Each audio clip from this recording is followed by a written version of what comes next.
mapagpalang araw po sa ating lahat. Ako po si Brian B. Mendoza at ito po ang aking daily devotion ngayong araw, February 12, 2025. Ngayong araw po ay ating tutulan natin series which is a seminary vision. Specifically, ang topic po natin for today is about cherubim. Ano ang pinaka-nakakatakot na nilalang sa Bible?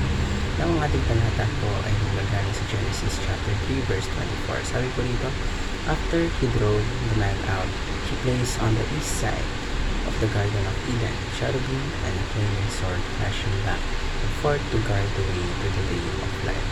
Nang upang ating mas maunawaan kung ano ang nakasaad sa ating talata at upang mas mapundan natin ang ating devotion para sa araw na ito, ngayon po tayo po ay tadama sa ating mga teachings upang mas maunawaan natin kung ano ang ibig sabihin ng ating devotion sa araw na ito. So una po, sabi po dito, the cherubim show God's holiness. So sa Bible po, yung cherubim, it is often placed near God's presence, like on the Ark of the Covenant. So nakita po natin sa Exodus chapter 25 verses 18 to 22. So they remind us that God is set apart, wherein it's completely pure and different from anything else in creation.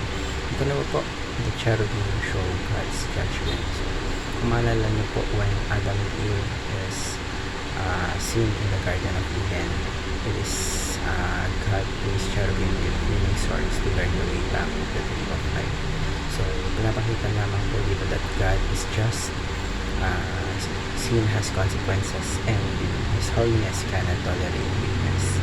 Gatlo po, cherubim show God's glory. So sa vision po ni Ezekiel, cherubim are described as part of God's heavenly throne, full of dazzling light and power. So nilalamay po nito tayo how majestic and glorious ang ating Panginoon.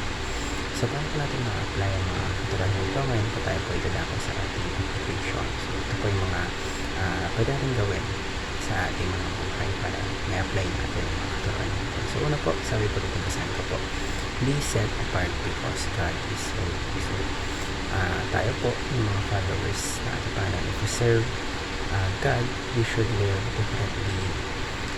Dapat yung mga buhay natin is nag-strive on things na nagbibigay kapapurihan sa ating Diyos. So that means we are striving to be pure in our thoughts, in our words, and in our actions. Ikalawa po, approach God with utmost respect. So ang ating Panginoon po, hindi lang natin siya kaibigan, that He is also our King. Pray and worship. Let's come with reverence, knowing we're in the presence of the Almighty. And last but not least po, so in God's presence. So the cherubim surround God's throne, constantly worshiping Him. So we should do this, spend time in His presence. Basahin po natin ang kanyang salita at worship natin siya with all of our hearts. So naway marami po tayo natutunan sa araw na ito.